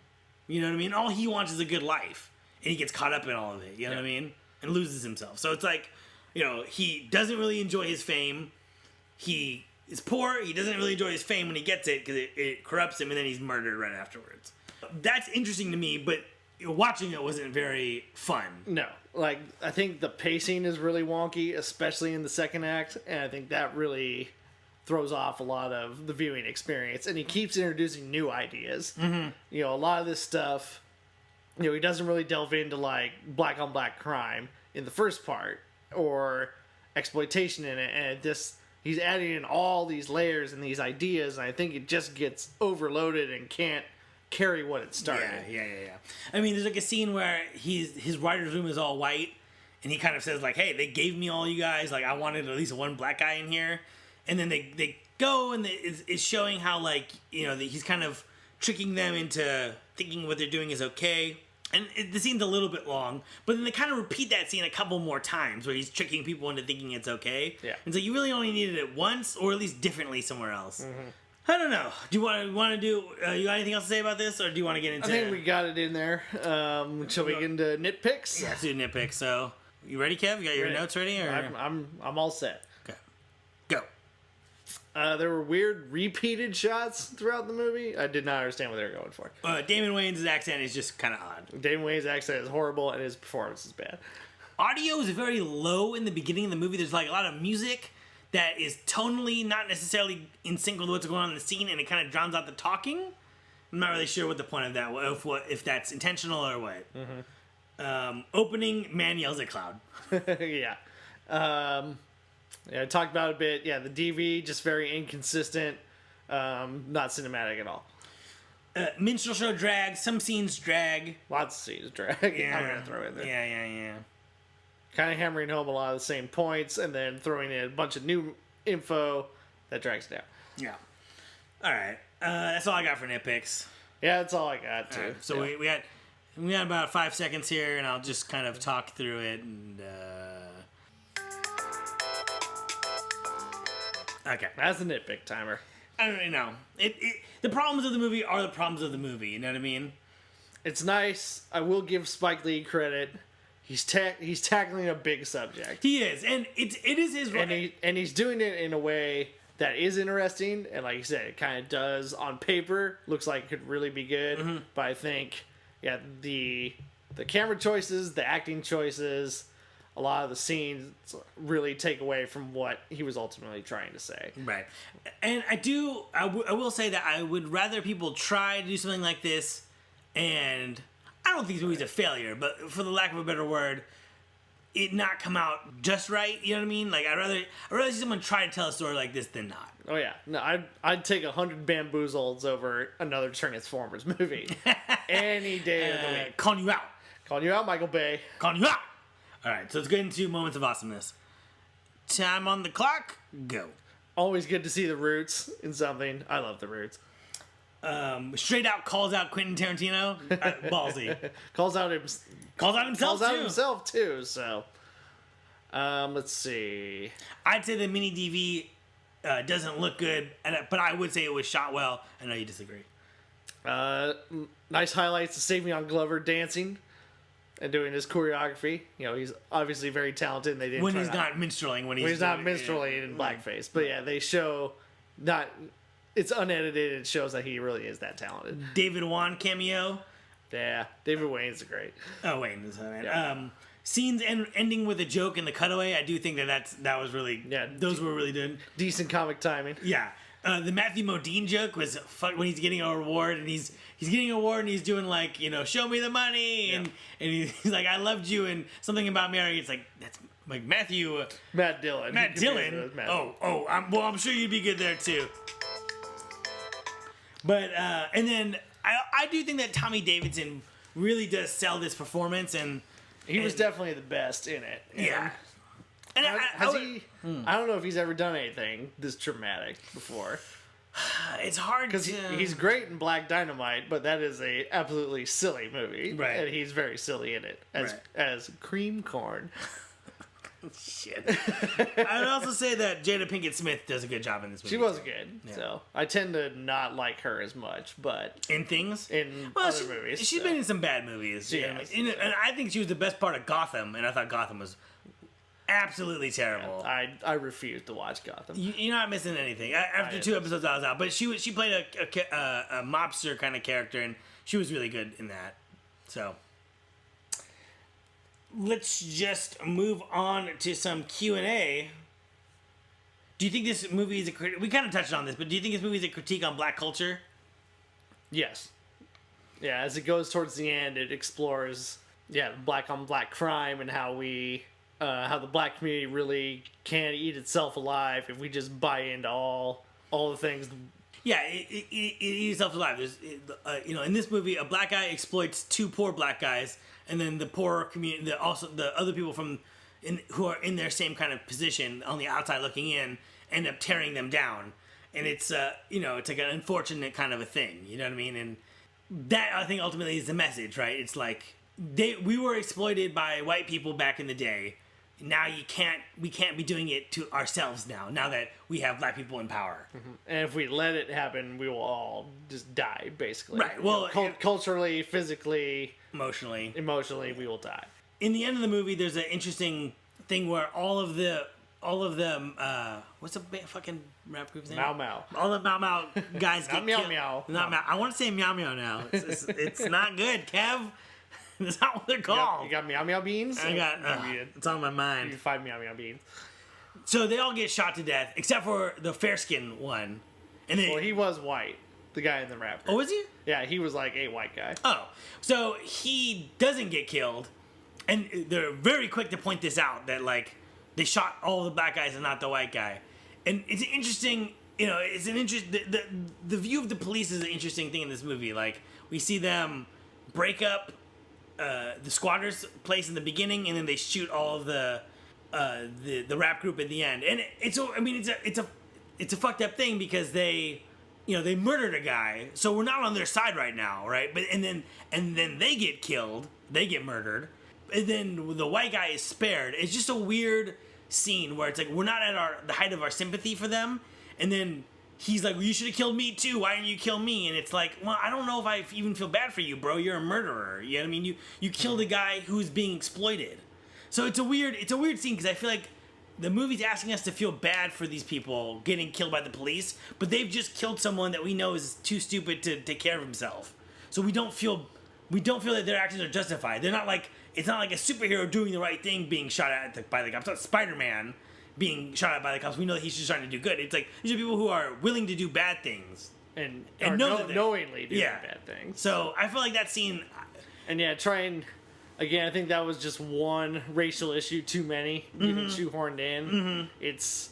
the cops weren't a presence throughout the movie, like being a threat and then ultimately doing something. It's just they were, there's the one scene in the beginning and then they're never a factor until the very end, and then they try and shoehorn racial violence with the cops in, and it's just one too many. Right. So it gets very muddled.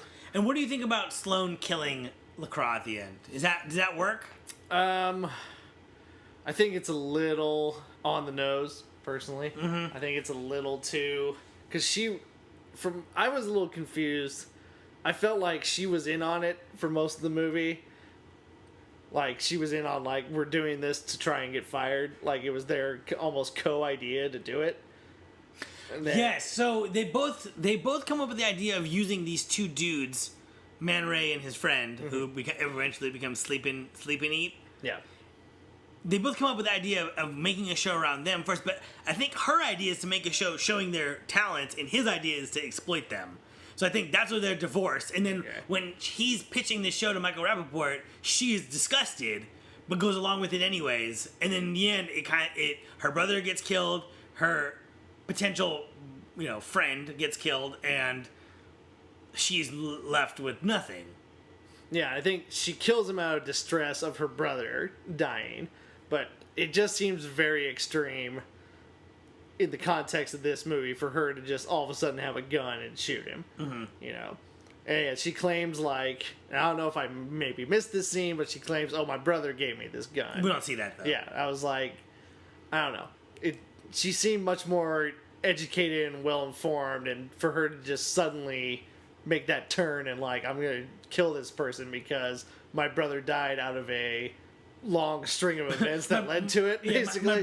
My brother got rejected by this show, found out what the show was, him and his rap gang group kidnapped someone, murdered them on live internet, and then got killed by the cops. It's like, and that's Pierre's fault. Yeah, this is a long slip and slope. Yeah, for her to take that very sudden turn, I don't know, it seemed like a cheap way to end it. Do you think this is a parody or a farce or a satire or none of them or all of them? I think it desperately wants to be a satire. I think it wants to be a great satire, and I think it just doesn't really pull it off. And I think the Michael Rappaport stuff in the beginning is some stronger material where he's like, I don't want to see black guys be white guys. I want to see black guys be black guys. And I think that's where it's at its most best satire, because it's like, the vision of minorities is based on their stereotypes, not based on just like the idea that like this character is a doctor. He can be played by anyone because there are doctors of all races. You know what I mean? And then he's like, well, they should live in the ghetto. And he's like, no. That's the thing. Everyone's always putting them in the ghetto. And he's like, let's put them in a plantation. And it's like, that's the satire, I think. And I think a lot of other satire scenes, to your point, really don't work. Especially the minstrel scenes. Right. Like those are meant to be like the most base, like, farce satire, and there's no appeal to them to ever make me believe that somebody would jump on that and really love it, I realize I don't know what the phrase keeping it real means. This movie made me realize, like, if someone said, hey man, keep it real, I don't know what does that mean? Just don't be fake, just do what you would do the right thing, but it's keep it real. But that itself is a farce, right? Because don't be fake means be the way that I want you to be. There's a joke with Tommy Hill, N-word, and so there's an ad for his shitty jeans, which were very popular at the time. Also, seeing all the FUBU gear in this movie was really brought me back to the early 2000s. FUBU. Oh, shit. Anyways, so my town had a lot of white guys wearing FUBU, so yeah, of course. But that's what it was sold to everyone. You know what I mean? Yep. So the Tommy Hilfiger ripoff guy is saying like, keep it real by staying in your social class and buying my overexpensive jeans, which I thought that was a great parody moment. Yeah. Where it's just like, like keeping it real just means stay in this little bubble of like, being fake is what I think that you're not fake. Keeping it real is, it's not like keeping it real is not usually as a mantra to like, hey man, do what your heart tells you to do. Keeping it real is like, hey man, be whatever my vision of what the world is. And cycling back to what we talked about in the first half of, people being restricted by racial identity. And maybe that's, maybe that phrase is part of it. Who knows? I think it is, because like, I don't know, man. You got to make it real. Like, you have to choose what's right for you. You know what I mean? You can't. I don't know. I just feel like keeping it real is always the implicit message in that seems to be like, do what I want you to do. Yep. Be who I like. I never thought about it that way. Good point. I don't know. I feel like I made my point, and now I don't know what I think. So we're not gonna do. Usually we do a crazy fan theory. I think this whole movie is a fucking crazy fan theory. Yep. I'm not gonna do a sequel pitch because there's no sequel to this thing. But Spike Lee, he's done a lot of stuff. He's done documentaries. He's done mainstream Hollywood movies. He's done kind of indie movies like this. He's done comedies and farts. He's done drama. What do you want to see him do next? If Spike's listening right now, what would you like from Spike Lee? I want to see him do something he didn't write. Personally, I want to see how he would interpret somebody else's material. I think he can get stuck in his own head sometimes, and I think even in any genre, I think he can handle any genre. He's proven that, for better or worse, he can do any genre. And yeah, I think it would just I'd be curious to see how he applies his techniques and what would inspire him if it was written by somebody else. Maybe he doesn't see that as a full Spike Lee joint, perhaps. Maybe that's... But maybe we should get away from that. But maybe it's time, and I don't know if he has. I don't know if Inside Man was written by somebody else. It probably was. I think it was. But I think, he's kind of stuck in this really indie rut right now, and nobody's really watching his stuff. The Sweet Blood of Jesus really didn't go anywhere. Like, nobody talked about it. Nobody really saw Red Hook Summer. Like, he's kind of... Old Boy remake. Yeah, nobody saw that Old Boy remake. Well, someone wanted it. Who wanted to make that Yeah, movie? exactly. Old Boy fans don't want to see white people do Old Boy, But also, like, everyone else doesn't know it. No one knows what Old Boy is. Yeah. Like, maybe you heard of Evil Dead, which makes an Evil Dead remake make sense. Like, you've heard of this. There's a cult movie called Evil Dead, but, like, Old Boy is very obscure. Yeah. I don't know. And so, yeah, I would like to see him attempt... work with a strong screenwriter, someone with good vision like he has, and really, do something that gives him a little different point of view. So get out of your own head, Spike. Try something. I got two. All right. One, I want him to do Black Spider-Man, where Spider-Man is the same thing, kid from Brooklyn, raised by his aunt and uncle, and I want the kid to learn about diversity through being a superhero. You know what I mean? He learns like about other people and how the world works and how that's not fair. Then he meets up with Iron Man and joins the Avengers. Spike Lee. That's what I want. One. All right. Two, I want Spike Lee to make a horror movie. Wasn't the Sweet Blood Jesus kind of a horror movie? Not that fucking kind of horror movie. Right. I want him to make like a straight horror movie. like a ghost movie. You know what I mean? And you could deal with. I think that kind of thing lends itself to America's past and the injustices and mob justice, and you can explore that through the lens of modern day. You know what I mean? So like that would be like a ghost story would be something that I would want Spike Lee to do. And listen, homie, if he wants to do not a ghost story, if he wants to do a slasher or a monster or whatever, I'm not being choosy here, but I would like to see a Spike Lee straight up horror movie, not like pseudo horror. Not pseudo horror, like fucking monsters, fucking ghosts. I see the ghost, it's a ghost. Someone describes a ghost. There's a book that talks about ghosts. Fucking horror movie. I'd watch it. Yeah, I'd go see that. Yeah. Think Kevin Feige will get him for Black Panther? No, and I think that a lot of dudes who they get big time directors, but I think they get with Marvel. They always get guys who are outside of the genre a little bit or outside of whatever because they want people that they could kind of be like, hey, bro, you gotta stick into our game plan. Yep. Because someone like Spike Lee or Quentin Tarantino or Edgar Wright, yeah, these guys, they're too independent to really fit into that mold. You know what I mean? Mm-hmm. So, unfortunately, no. But I would like it. I think I would. It'd be interesting. Spike Lee's like street level take of a New York superhero. I think that'd be kind of cool. That would be cool. And I think Inside Man did that really well too, where they showed the diversity in New York, and it was not the focus of the movie, but it really framed it. You know what I mean? Where there's like, there's a guy who's a Sikh who works in the bank, and there's a Italian woman, and there's this and that and all these other things, and I like that a lot.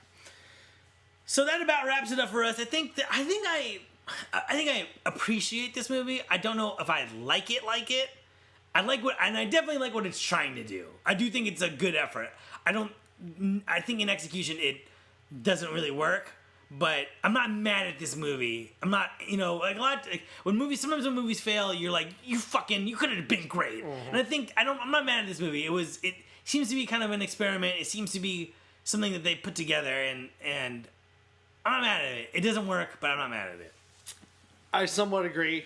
I wanted it to be good. I was excited what it was trying to do. I just think it got caught up in its own idiosyncrasies. I think Spike Lee got kind of caught up in his own thing. Mm-hmm. Maybe he didn't have enough money. Who knows? I mean, the budget was low, $10 million. Yeah. That's not a lot of money for a movie. That's not even in $2,000. That's pretty low. So, and but yeah, I think ultimately, also even lower because you'd have to. I don't even think that Final Cut was a thing at the time. So it's like you're shooting on this tape, and then you probably have to go to like beta, and then go from beta into some sort of offline process. And it'd be a pain in the butt. Absolutely. So, yeah, I think unfortunately, I don't like this movie, and I don't think it works. Right. Ultimately, but there's some really interesting ideas, some really interesting talking points in it. It's hard to think what could have been. Right. So. And it is unfortunately. It's not fuck this movie. It's just like unfortunately it's not like the way I felt like after Crash, where I was like, you're full of bullshit and shut up. That movie was directed by a Scientologist, and that it feels like it. So. But yeah, that movie made me angry. I was like, you know nothing about what the fuck you're talking about. Just shut up. Yeah, and that's a good point. I do feel like you know what you're talking about, but this isn't clear. This was not the best way to do it. Right. So, I think, Spike definitely understands his subject. Just don't think he quite pulled it off. Right. All right. So that's about it for us. Kev, you want to say anything right now? No, I think had a good talk with this one. This episode was a little heavy. Yeah, it was heavy, but we got to sneak those in every now and then. Yeah. So we'll big it up to everyone with the Warriors, where we just gush about how much we love that movie. But yeah, I do think that I would never have watched this movie except for this podcast. So I do think that that's the beauty of it. We ended up watching it. It was an interesting experience, and yeah, I'm not mad at it. So. Yeah, I still kind of have a little stigma against Spike Lee in that I just don't think he's ever going to live up to that early promise. Mm-hmm. So yeah, I definitely wouldn't have seeked out this movie. Is that the right term? Sought out this movie. I never graduated. Nope, never. But did. yeah, I think it's good that we have this platform. We can explore something out of our comfort zone and really talk about it. Yeah, for sure. All right, so that's all. That's all for this episode. In the can. Please come back and join us next episode if you made it this far. Thanks for listening. Follow us on Twitter at Speaking Cinema. Follow us on Facebook, Speaking Cinema. We are on Stitcher and iTunes. Rate, review, subscribe. Give us a fucking review. Let's crack this top 100. We're better than these other podcasts. Now we are. Yeah, Old man yells at cloud. Old man yells at cloud. So, this is the Jibber Jabber. Kev, me, Kev. That's us. Have a good night, everybody. See you later.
venues in LA. Like now that like that went away, and then the one that was at Universal City Walk went away.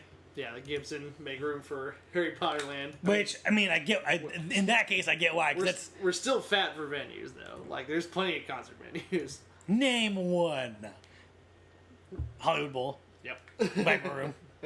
The Tigrum Ballroom is a new one. I mean, I guess like if you're the other ones, you're pretty stoked, right? If you like the Wiltern, any medium-sized venue. Yeah, you can start fighting for those. It's one less venue you have to compete with. Mm-hmm. But yeah, I like Dallas Blues. I saw the Roots there. It's a great show.